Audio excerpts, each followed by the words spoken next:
agree with Alan Greenspan, we ought to just eliminate the debt ceiling. Oh, absolutely. We do. The ability of almost every working American to access more credit than they should have been able to masked the underlying fact that lower and middle class incomes were not rising. That's not a tenable strategy. Isn't now the time to eliminate it? Oh, we've been a long time ago to eliminate it. Let's put aside terrorism. Let's talk only about our own homegrown animals that are patrolling America right now. So it goes down to the simplest thing. Be prepared, be vigilant.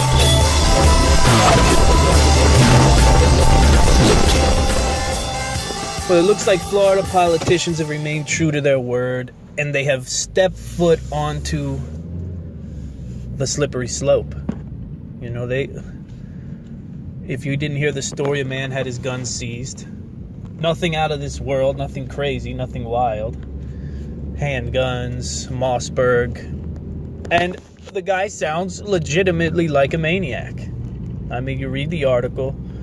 I'm sure you could look it up and find it. I don't have it up at the IamLibertyShow.com, but if you go, you will find that this man in Florida who had his gun seized last week was legitimately a maniac and was saying crazy things and doing crazy things. And of course, that's the power of an article, right? That's what you get from an article. An article can bring these pieces of information together, journalism, the whole 9 yards. But we see that Florida has stepped out onto the slippery slope, and that's, you know, despite the nerve agent and Russia and the tensions and the this and the that. For me, this is one of the biggest stories, because we have seen Florida legislators who are pushed by the children, by the public, by the cries, by the deaths, looking for an answer, and they've stepped out onto the slippery slope. Now, how that goes, who knows, right? The whole thing about the slippery slope, or a slippery slope, is the fact that the first case is going to get a lot of detail and a lot of information and a lot of views, if you will. But what happens after? What happens when one case turns into 1,000 cases a year, turns into 10,000 cases a year? And the scary thing, and the reason we're all terrified of the idea of gun confiscation becoming law, is because we know how corrupt everything is. We know how corrupt these people are, and we know how corrupt politicians are, and how devastating it can be if it goes bad. And we know it's going to go bad for someone, right? So it goes back to that old credo, right? Rather see, 1,000 guilty men go free than one free man locked up? Not in the case of guns, I guess, right? In the case of guns, we'd rather see it. Anyone who's a suspect have their guns seized. And you know what? It's a tough thing to argue. When you really sit down and think about it, it's a tough thing to argue, but it is a slippery slope. What do I mean when I say it's a tough thing to argue?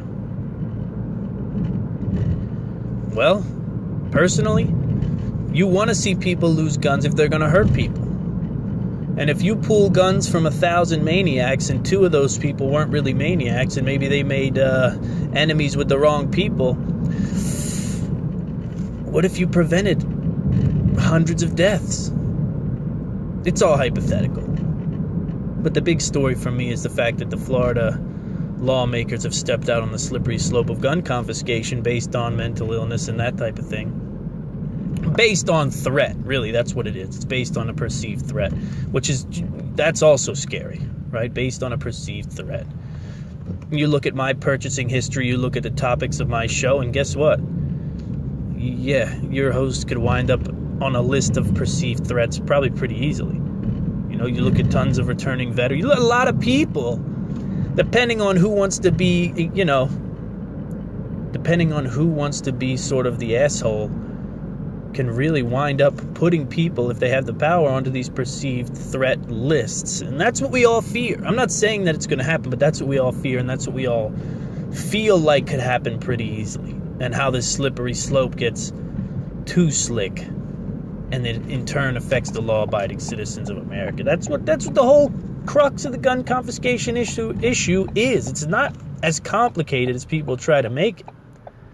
right? There are no people in this debate. There's no one. No one on the far right, the alt left, the this left, the Antifa, nobody is going to say, you know, I think that wacko in apartment G7, even though he talks to himself, even though we caught him out back dissecting cats, I think he should keep his guns. Because Second Amendment.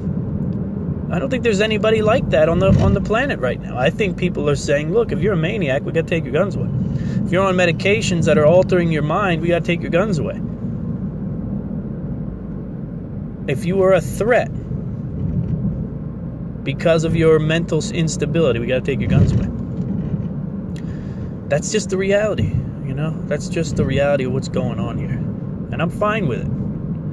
I'm fine. I have no issues with it. But I do have issues, okay? I do have issues because, again, slippery slope. Look, it's not the whole show. I'm not going to do much more about it, but for those of you who didn't hear the story, I just want you to understand, guns have been taken. Guns have been taken for what looks to be the right reasons in Florida. It won't be the last time we hear of it. We're going to hear a lot more about things like this happening across the nation. People have been moved to action. My biggest concern is whether or not we're taking all of the correct action. Right? Action for the sake of action usually doesn't yield the best results. Reactive gun policy, which has been the policy of the Americas forever, right? Our gun laws have been reactionary gun laws since the beginning of time, and maybe that's because of the fact that we have the Second Amendment. But I can tell you, they don't grab everything that should be grabbed when we talk about mass shootings. And I've done shows on this, and this week on the live show, we're going to do a 2-hour show, and it's going to be a show about guns. And it's going to be the first of a few shows, massive shows, that are really going to break down what this issue is and what it takes to solve it. We're going to have experts on guns on. We're going to have experts on behavior on. We're going to have people who can come in and really talk to us about what's really going on, and then help formulate what can we do to really put a bill out that really has the ability to grab all of these loose ends. And I don't want to go into my hypothesis. I don't want to go into my ideas of funding this and unfunding that, and not penalties for this and not for that, or whatever it is. I don't want to get into that stuff. But I'm just telling you, Parkland is months away, and our news cycle, things like that, no matter how horrific they are, it's not an affront to all the children who died. It's a tragedy. But our hyperdrive news cycle has cycled those kids out of your mind. I know it has. You can't tell me it hasn't. Well, it hasn't cycled them out of my mind. This issue hasn't cycled out of my mind. And my goal is to create a 6-hour super podcast that I can get to you for free, that you can hand out to whoever you want to hand it out to that doesn't understand the gun and the mass shooting and the mental health and the gun laws and the issues therein. The holistic approach, the bullying. We can't deny the bullying. You can't deny the bullying. You know, when you're forced to go to a place and people treat you like trash every single day, you can't deny this stuff. This stuff is undeniable. Okay? And that's all there is to it. Now, with that said, I mean, we have to be honest with ourselves about what the deal is. We have to be honest with ourselves about how can we be better? And we can be better. We will be better. We'll figure it out. But I'm going to help it along. I want to help it along with this supercast that starts this Wednesday live, 9 to 11 p.m. Late nights with I Am Liberty now. 2-hour show. You can't miss it. We're going to have Dane on from the Gunmetal Armory. We're just going to sit down and really explore this idea of guns. What are guns capable of? What are gun restrictions capable of? You know, because one of the things that you don't hear a lot of conservative people talking about, and it's just a fact, it's not me attacking guns. I love owning guns. But we have to be real about the fact that modifications to weapons can happen at all levels. So this idea that we can restrict our way out of this situation is just false. It's not real. It's just not real. But there are answers. There are gun law answers. There are... I don't want to go on and on and on. Okay? I wake up, it's a beautiful day. I'm not reeling. I'm not hurting from the few Guinnesses that I had last night. Did you enjoy your St. Patrick's Day? St. Patrick's Day is a day for my family and I. It's not just an excuse to get wasted. It's a time to talk about Pop Walton. It's a time to talk about Irish heritage in the nation. And like all holidays in my life, ever since I can remember, I carry on the tradition that if it's a holiday worth having, then it's a holiday of food. We need to have plenty of food on the table. We need to gather around the table, and eat and talk and laugh and be a family in the way that's so hard to do in the year 2018. It's just tough to gather the family together anymore. Fracture. I did the fracturing. I know how hard it is to get a whole family together. I did the fracturing. I moved states away from my family. And I don't regret it. I never regret it. I never regret it. It was the right move to make. Luckily for everyone involved, they're dealing with a guy who's great at struggling and getting by. So it's not a problem, but it's one of those things where you make these decisions in life, and sometimes they're the right ones, sometimes they're the wrong ones. I think I made the right one. And we gather around to eat yesterday, and we had tons of food. We had great food. Unbelievable food around the table, because there was no shepherd's pie. There was no corned beef brisket, which is rare, right? I'm a big fan of corned beef brisket. That's one of my... Whoa, good. So what did we have? You want to know? You want to know what was on the table at Casa de Liberty? We can talk about it. I tried to keep it about as traditional as I could, without those aforementioned dishes, right? Without the staples. One of the things, and I think it's a spring thing, finds its way onto many menus in the springtime. One of those items that I really go back to on St. Patty's, it looks good on the table with all the green also, is a sockeye salmon. I looked over the farm raised. I was dealing with a guy behind the seafood counter who was possibly the most miserable fish man I've ever run into. Just miserable. He didn't want to wait on me. He told me to go look over in the case. There was some salmon over in the case that was already wrapped up. And I walked over there, and it was all the pink farm-raised stuff. And I've read enough about farm-raised salmon that I'm not a big fan. I'm not a big fan of it. I'm not a big fan of the farm-raising fish process, especially not the runoff that it creates. There's no easy way when it comes to food production. I got news for you. There's just no easy way that doesn't do harm.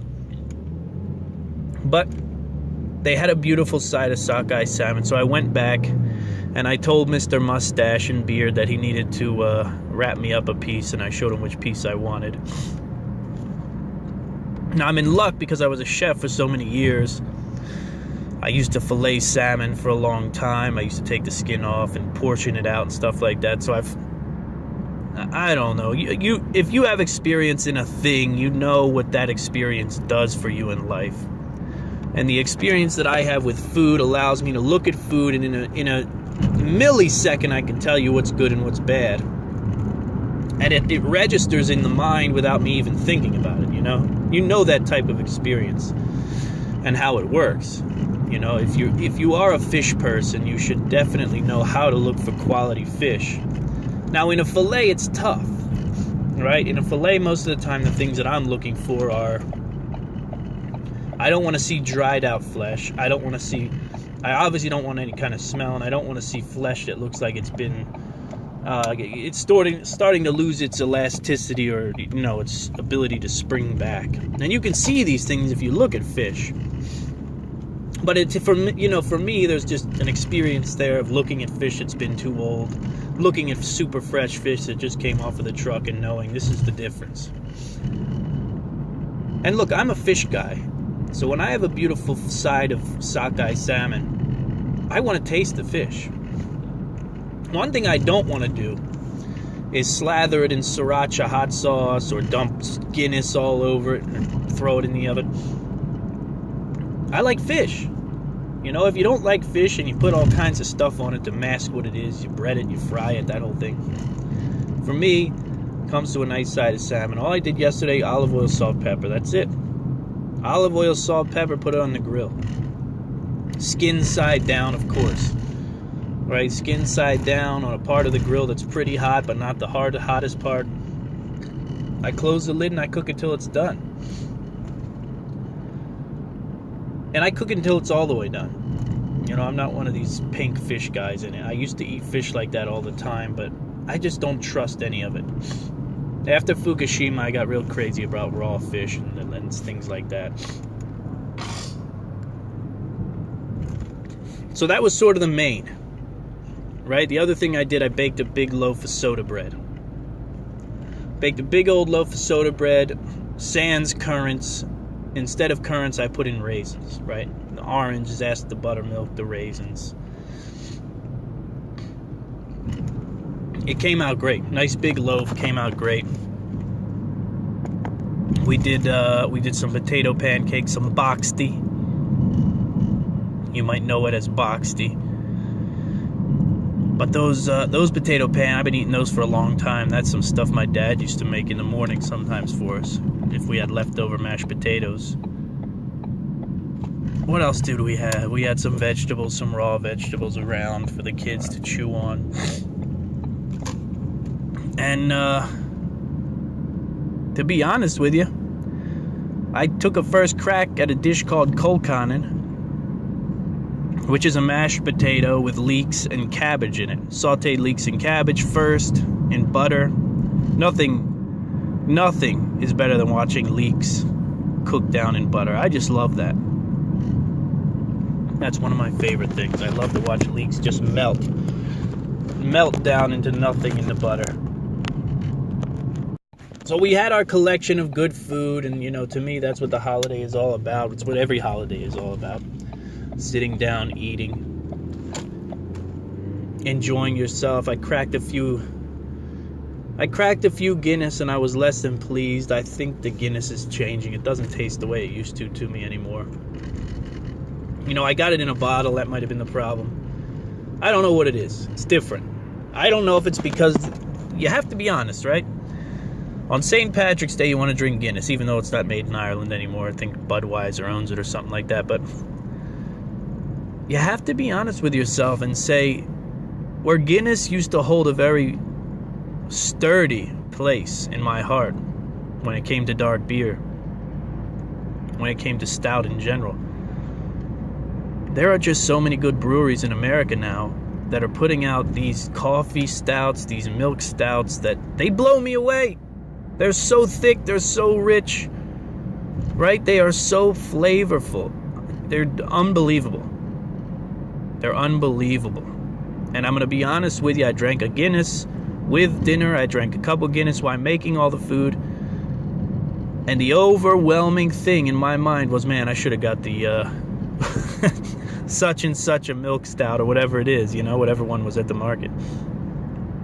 But I just grabbed the Guinness because it was the 17th. These days are important.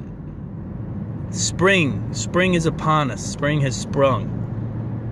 And now is the time, right? We get the seeds in the ground. That's coming. But now is the time, and the pillar that we're going to discuss just briefly on this show is community. Powerful communities, stronger communities. Spring is the time, the early spring too, to really figure out what you're going to do in the community this year. What are you going to do with your neighbors this year? Have you read the book, Community?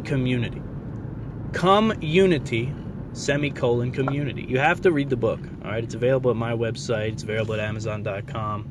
Written by yours truly, James Walton. You have to read the book, and it'll give you all the options. Now, what I'm going to tell you is it's your first spring getting involved with a community or with your neighborhood. You have to understand that don't jump into it all. Don't jump into 150 projects with the community where you know you're only going to be able to pull off about 6. If I were you, I'd commit to one thing this year. Whatever it is. Is it our community barbecue? Can we have the biggest, baddest community barbecue? You know, unlike Congress, I don't want to fix everything in one shot. I'd rather be a forward thinker. I'd rather be an incremental changer and say this year our focus is going to be on the best barbecue, community barbecue we can have if we don't have one. Or this year it's going to be about the best Halloween parade around the community that we can have with all our lovely children. Or this year it's going to be about the Easter egg hunt that's coming in a few weeks, and we're going to have a great one. Or maybe it's going to be about starting that community garden. Getting those seeds in the ground with neighbors, getting together, planning over coffee, over crumpets, what we're going to put in the ground, and how we're going to sow the seeds of a stronger neighborhood, not just of, some spring vegetables. But now is the time to figure it out. If you have a winter project, a summer project, a fall project, you have all this time to plan. You have all this time to meet with people, talk to people. But that's what it takes, unfortunately. What it's going to take from you, listen, I've told you before, that's the direction that this show is going. We're going to have projects on the side. We're going to have topics in the news. We're always going to have that. But we're always going to go back to the 4 pillars of this show. Because that's what's going to drive this show from now until infinity. There has to be pillars. There has to be something that makes the I Am Liberty show what it is. And one of the most important things is stronger communities, right? We want strong communities. We want healthy Americans. We want dynamic lifestyles. And of course, we want self-sufficiency. And the way we get those things is you have to get out and talk to people. And some of the best people to know are the people that live around you. The year 2017 was the year of the prepper. There was no getting around that, right? You could say it's carried forth with the nor'easters. I mean, good God. What I told you in 2017 was that we need to focus on regional disaster before we worry about the asteroid hitting the Earth and, plunging us into a post-apocalyptic world. We have to focus on regional disaster, mitigation. What can we do to be most prepared for regional disaster? Because regional disasters seem to be changing. They seem to be increasing. And as they increase, we have to be prepared for that. Right? We have to do a better job at preparing for that than we have been. That said, when you can work together as a community, you can achieve much more. And what I want you to think about is here we sit, right? Today it's a beautiful day. I'm going to be honest with you. I got in the car. I told my son, look, I'm going to the gym. It's about 11 o'clock. I'll be back later. He's not feeling well. You want me to bring you home something? I'll bring you home something. I get outside. It's so beautiful. I said, man, I really need to lift weights, but I don't think I can do it. I think I need to go run in the woods. I think I need to go put like 5-6 miles in on the woods. And that's exactly what's about to happen. That is exactly what's about to happen. Is we're gonna slam and jam through these leaves and enjoy this weather and enjoy hanging out with our tree friends. Listen, I look at the trees, they amaze me, okay? I just know that I thought that would get a laugh from you, because you hear crazy people say things like that, our tree friends. But I wrote a poem a long time ago called A Run Through Tired Woods. And maybe I'll send it through on our next email newsletter. Have you joined the newsletter yet? You've got to get the newsletter.